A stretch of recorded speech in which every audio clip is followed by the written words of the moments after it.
ওয়ালা তাহসাবান্নাল্লাহা গাফিলান আম্মা ইয়া'মালুয যালিমুন।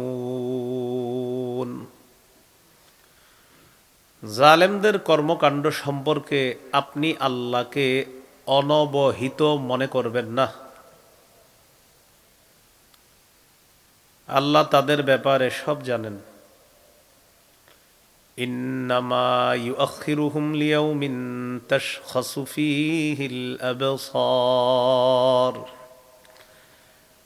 আল্লাহ জালেমদেরকে সুযোগ দিচ্ছে ওই দিন পর্যন্ত যেই দিন চক্ষু বিস্ফারিত হবে। মুহতিঈনা মুকনিঈ রুউসিহিম, মুহতিঈনা সেদিন তারা দৌড়াতে থাকবে। মুকনিঈ রুউসিহিম, মাথা উপরের দিকে দিয়ে। লা ইয়ারতাদ্দু ইলাইহিম তারফুহুম, তাদের দিকে তাদের দৃষ্টি ফিরে আসবে না। উপরে যে তাকাবে পেরেশানির কারণে দৃষ্টিটা নিজের দিকেও ফিরে আসবে না। ওয়া আফইদাতুহুম হাওয়া, তাদের অন্তর উড়ে যাওয়ার উপক্রম হবে ভয়ে। وأنذر الناس يوم يأتيهم العذاب فيقول الذين ظلموا ربنا أخرنا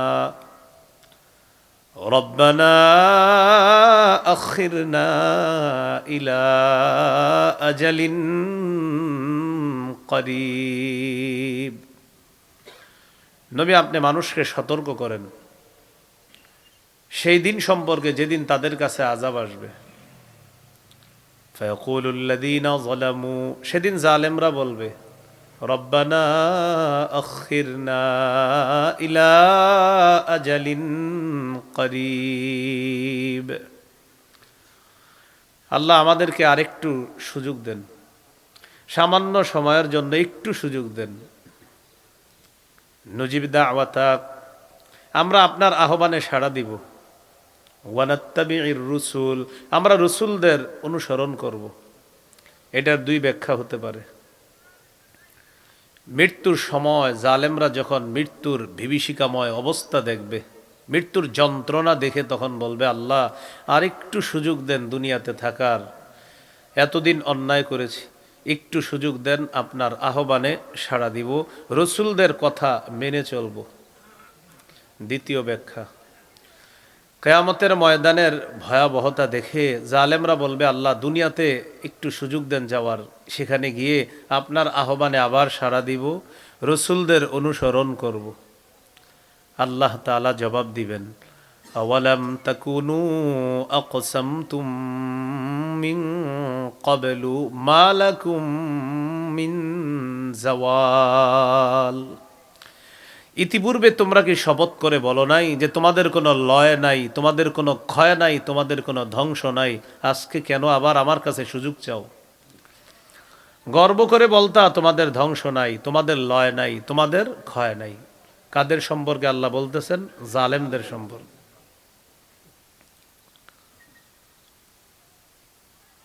এজন্য জুলুম বিভিন্ন ভাবে হয়।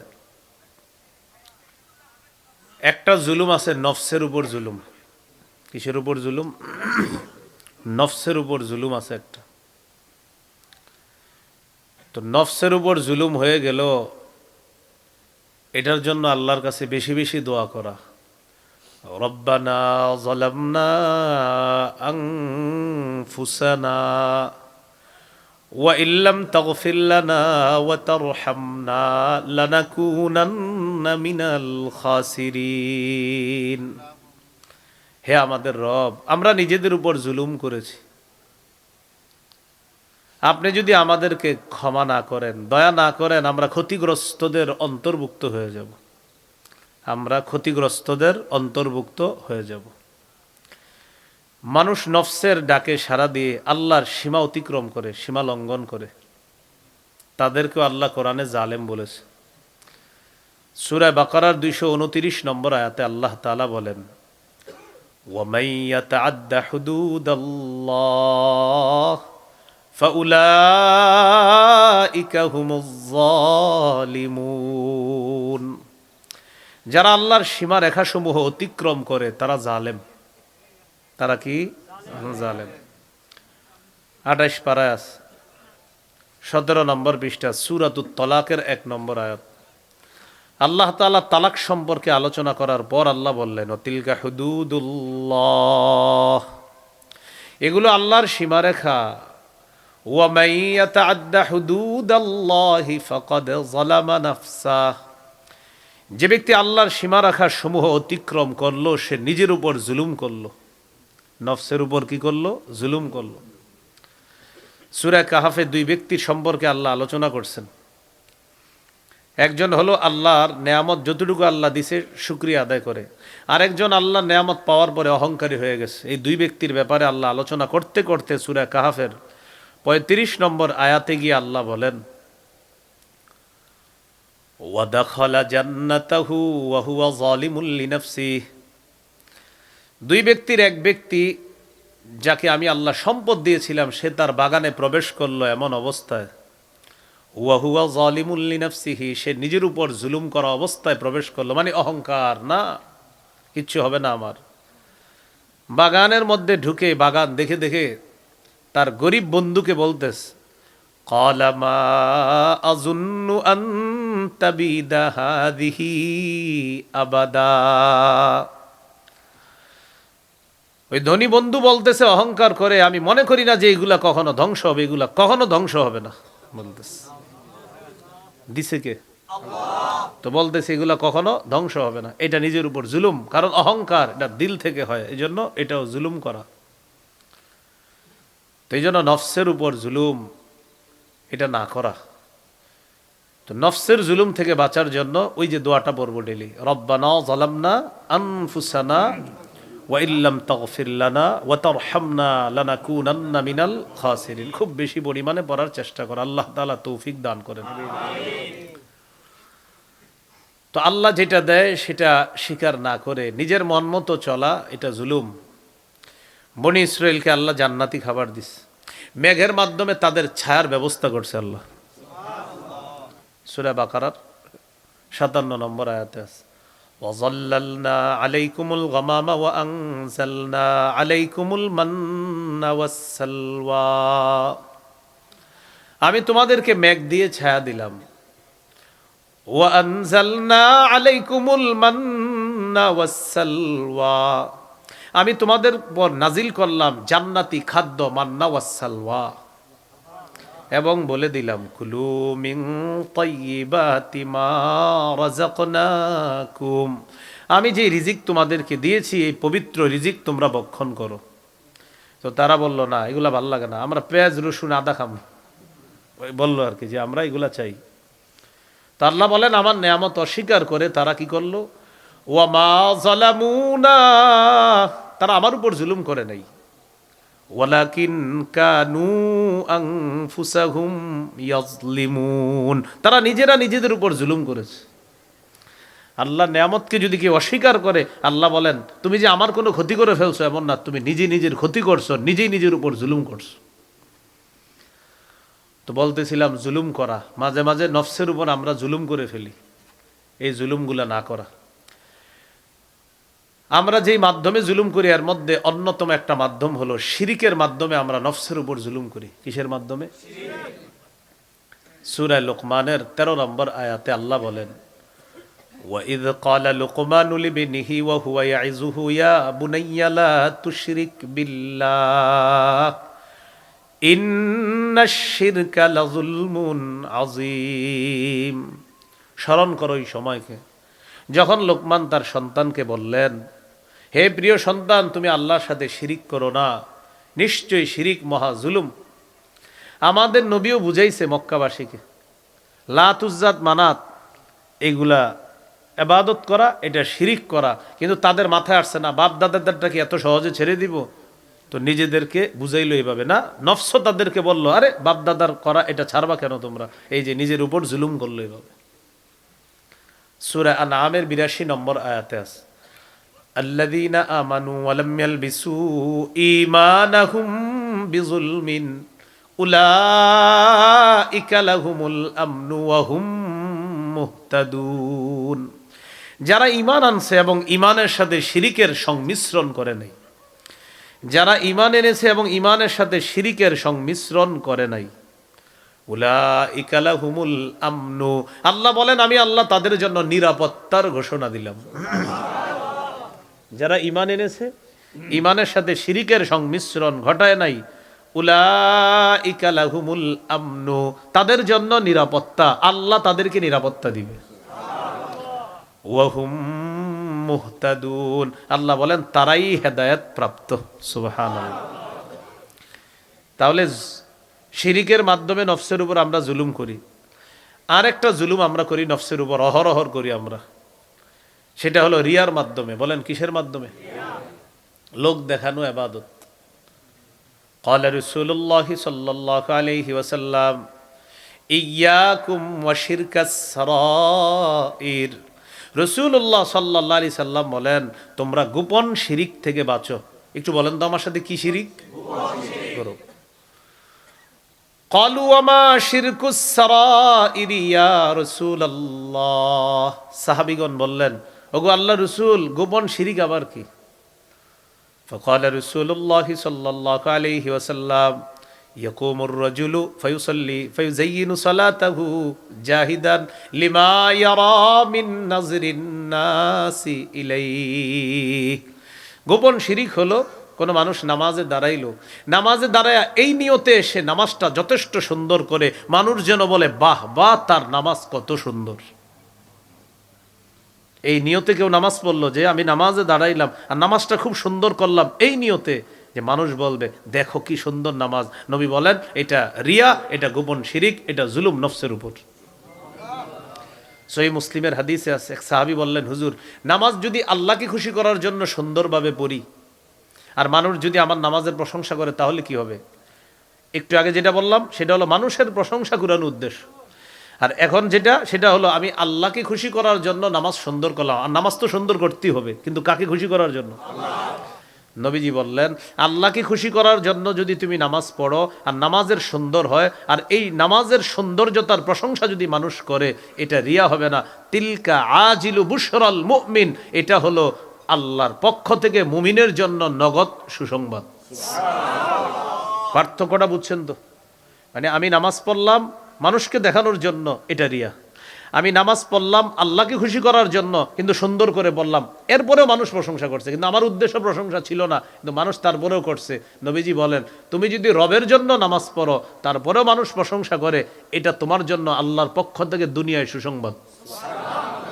তাহলে আশা করি পার্থক্যটা বুঝতে পারছেন। নামাজ সুন্দর করতে হবে, তবে কার জন্য? হ্যাঁ, এই সৌন্দর্যতার প্রশংসা মানুষের থেকে পাওয়া আপনার উদ্দেশ্য না, এরপরেও কেউ প্রশংসা করে ফেলছে, তো যদি করে ফেলে এটা সুসংবাদ। হ্যাঁ, আর যদি মানুষকে দেখানোর জন্য সুন্দর করেন আর এই সৌন্দর্যের প্রশংসাও করছে, এটা হবে রিয়া। এটা হবে কি? তাহলে আল্লাহর জন্য ইবাদত, মানুষ প্রশংসা করছে, এটা সুসংবাদ। মানুষকে দেখানোর জন্য ইবাদত করলাম, এটা রিয়া।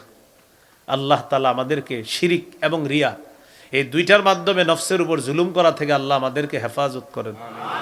তাহলে এই জুলুমগুলো আমরা করব না, মনে থাকবেন ইনশাআল্লাহ। তাহলে বলেন তো আল্লাহ তাআলা জালেমদের সম্পর্কে সব খবর রাখেন। এবার আমরা যে জুলুমটা নিয়ে শুনবো সেটা হলো জুলুম ছোট্ট একটা শব্দ, জুলুম ছোট্ট একটা শব্দ, তো এটার বিষক্রিয়া এত কঠিন। মানুষ মানবাধিকার নামে একটা স্লোগান দেয় এবং এই স্লোগান আমাদেরকে শিখায়, সুন্দর স্লোগান, কিন্তু যারা এই স্লোগানগুলা বেশি দেয় তারা মুসলমান নিরীহ শিশু নারী, এই নিরীহ নারী শিশুদের উপর হামলা করে, কখনো প্লেন থেকে, কখনো হেলিকপ্টার থেকে, কখনো আগ্নেয়াস্ত্রের মাধ্যমে তাদের উপর হামলা করে নিরীহ মুসলমানদেরকে হত্যা করে। আরেক দিক দিয়ে মানবাধিকারের স্লোগান দেওয়া, এটা ইতরামি ছাড়া আর কিছু না। মানবাধিকার এটার নাম যে নিরীহ মুসলমানদেরকে মারা? তাহলে ফিলিস্তিনের মুসলমানদেরকে মারা এটা কোন মানবাধিকার? তো এরা একদিক দিয়ে স্লোগান আপনাকে খাওয়াবে, অন্য দিক দিয়ে আপনাকে মারবে। আবার কেন মারবে জানেন? কেন স্লোগান শিখাবে? কারণ আপনি বলবেন না না এরা তো মানবাধিকার খুব রক্ষা করতে চায়, এরা মানুষ মারতে পারে না। আল্লাহ তাআলা সূরা মাইদার ৩২ নম্বর আয়াতে বলেন মান কাতালা নাফসাম বিগাইরি নাফসিন আও ফাসাদিন ফিল আরদ ফাকান্নামা কাতালান নাসা জামিআ। যে ব্যক্তি কোনো মানুষকে অন্যায়ভাবে হত্যা করলো, নিরপরাধ মানুষকে হত্যা করলো, বিগাইরি নাফসিন, কোনো কারণ ছাড়াই যাকে হত্যা করলো সে অন্য কোনো মানুষকে হত্যা করার মতো অপরাধ করে নাই, অন্য কোনো মানুষকে হত্যা করার মতো অপরাধ, এই অপরাধ ছাড়া একটা মানুষকে হত্যা করলেন, মানে একটা মানুষ আরেক মানুষকে হত্যা করছে, তো হত্যার বদলে হত্যা, এটা ঠিক ছিল, কিন্তু এই মানুষ কাউকে হত্যা করে নাই অথবা দুনিয়াতে ফাসাদ সৃষ্টির মতো কোনো অপরাধ করে নাই, এই জাতীয় অপরাধ ছাড়াই নিরপরাধ একটা মানুষকে যদি কেউ হত্যা করে, ফাকান্নামা কাতালান নাসা জামিআ, আল্লাহ বলেন সে কেমন যেন সারা পৃথিবীর সকলকে হত্যা করলো। নাউযুবিল্লাহ। ওয়ামান আহইয়াহা ফাকান্নামা আহইয়ান নাসা জামিআ, কোন মানুষ যদি কোন মানুষের জীবন বাঁচায় সে কেমন যেন সারা পৃথিবীর সকলের জীবন বাঁচাইলো। তাহলে এটা জুলুম কিনা বলেন? নিরপরাধ মানুষকে হত্যা করা জুলুম। আল্লাহ আমাদেরকে হেফাজত করুন। আরেকটা স্লোগান আছে পৃথিবীতে, সমাজবাদ, পুঁজিবাদ, ডেমোক্রেসি, এই রক্ষা ওই রক্ষা, অমুক রক্ষা তমুক রক্ষার নামে ক্ষমতায় বসার পর যে যত বড় ক্ষমতাধর হয় সে তত বড় জালেম হয়, আর যে যত বড় জালেম হয় সে তত বড় মিথ্যাবাদী হয়। এটাও আরেকটা জুলুমের সিস্টেম। এটা কি আরেকটা জুলুমের সিস্টেম? এই ব্যাপারে সহিহ বুখারীর একটা হাদিস আছে, 4686 নম্বর হাদিস। قال رسول الله صلى الله عليه وسلم إن الله لا يملي للظالم حتى إذا أخذه لم يفلته।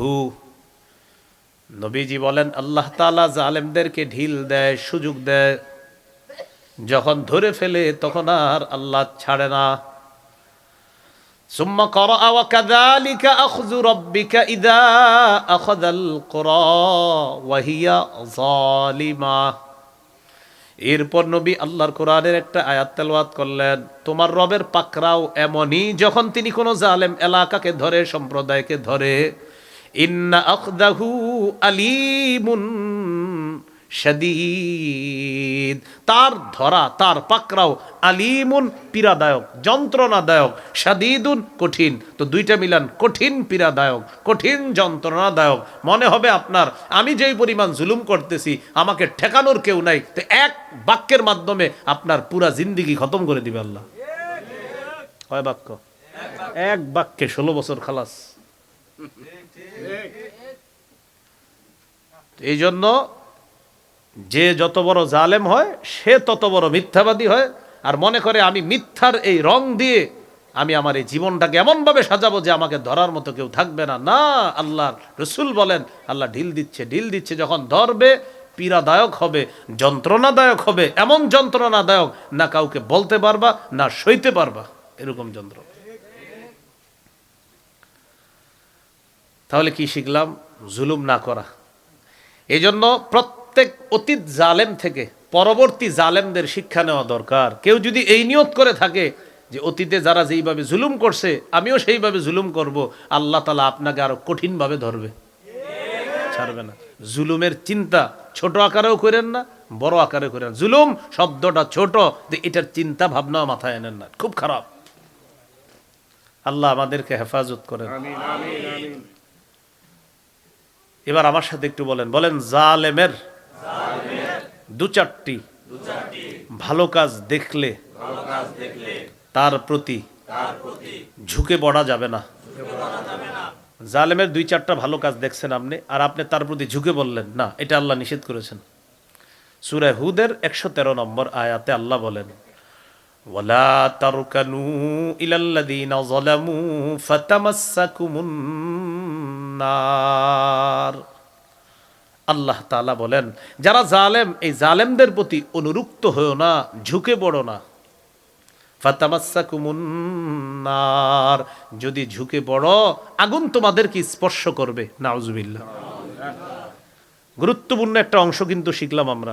জালেমের 2-4টা ভালো কাজ দেখলেও তার প্রতি ঝুঁকা যাবে না, তার অনুরক্ত হওয়া যাবে না। জালেমের জুলুমের কথা ব্যাপকভাবে আলোচনা করতে হবে, তার প্রতি ঝুঁকার কোনো সুযোগ নাই।